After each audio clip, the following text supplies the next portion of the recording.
Super Mario Odyssey dropped just over 1 month ago, and it's recently got nominated for Game of the Year. And I think it's about time I review this game. What's up, everybody?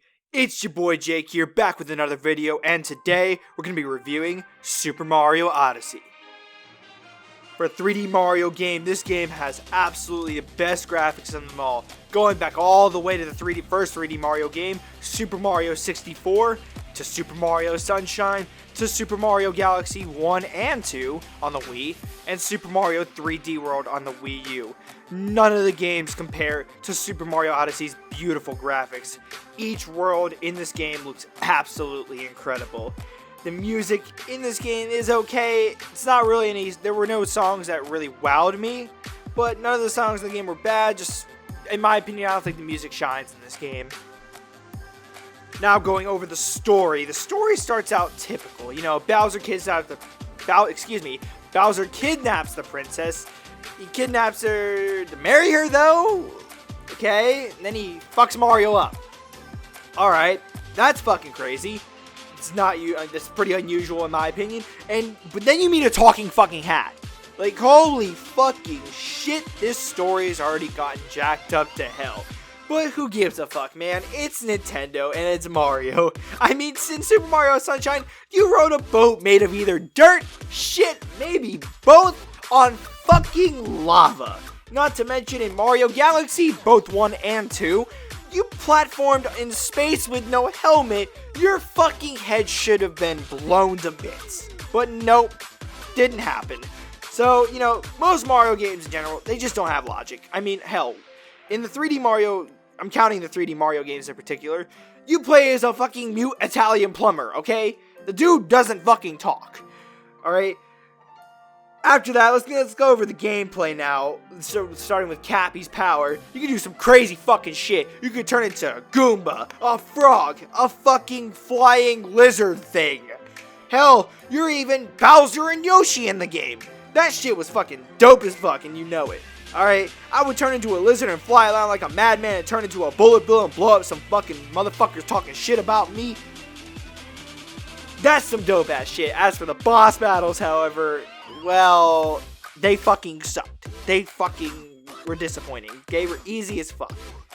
None of the bosses truly challenged me. You beat up an ugly ass bunny and her kids, and you beat up her kids like 10 fucking times in the game, I swear. Alright, then you fight a fucking robot worm and a flying saucer thing. That shit's fucking crazy. And speaking of too easy, for the first time in a Mario game, to my knowledge at least, you have no life system. There's no game over system. You can die as many times as you want and not get punished.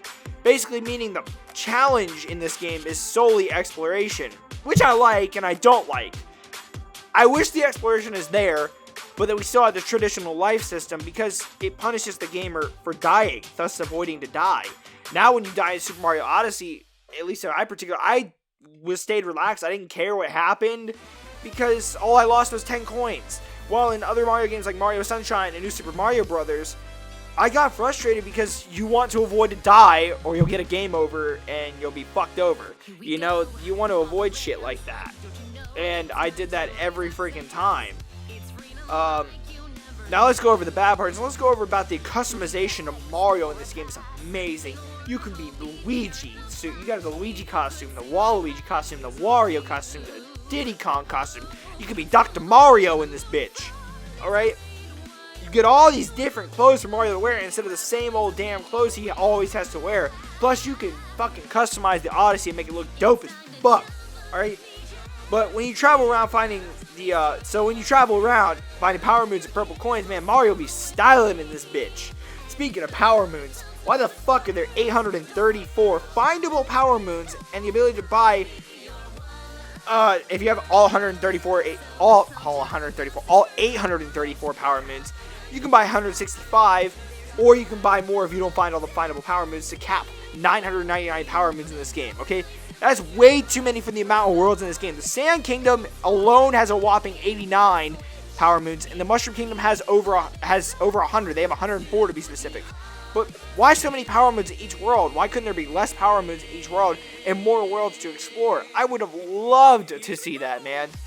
I'm assuming this game that was done because Nintendo had a deadline, but imagine if the game kept its 999 cap, 834 final Power Moons, but less Power Moons in each world, more kingdoms. Imagine that. We could have, if they had another year or two of development, that could have happened. Not only would the extra development time fix that, it would have fixed the shitty post-game to Super Mario Odyssey. This post-game doesn't exist. All you do is you go to the Mushroom Kingdom, you go to Peach's Castle, find out the bitch is missing again. And it turns out she was fucking traveling the world and just decided to not leave a note for us or anything, being a fucking bitch and all. And, that you break the Space Cube things, they finally activate after the end of the story, and you have more Power Moons to collect in each world.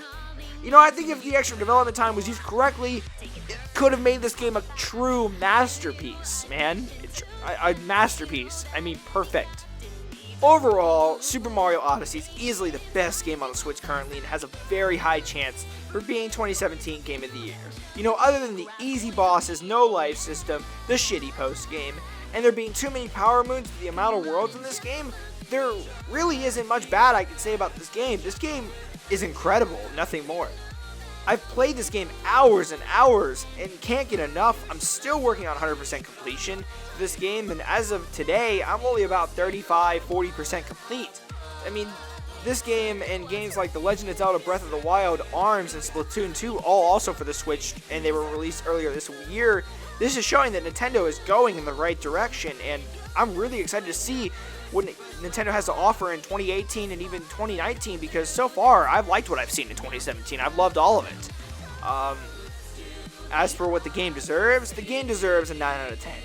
I mean, it's not a perfect game, so it can't get a 10 out of 10, because, bosses are way too easy, there's no life system, it's got a really shitty post-game, and, there's too many Power Moons to collect in each world instead of having less Power Moons in each world and more kingdoms to explore. Fixing those 4 things I just mentioned would make this game a true masterpiece, a perfect game. 10 out of 10. I mean, I could play this game 2 more times. No doubt in my mind. So it's near perfect. It's a 9 out of 10. That's why it had to be a perfect game to get a 10 out of 10, which is rare to see anymore. A perfected game with no issues. Anyways, that's all for today, guys. It's your boy Jake. I'm gonna see you guys in the next one.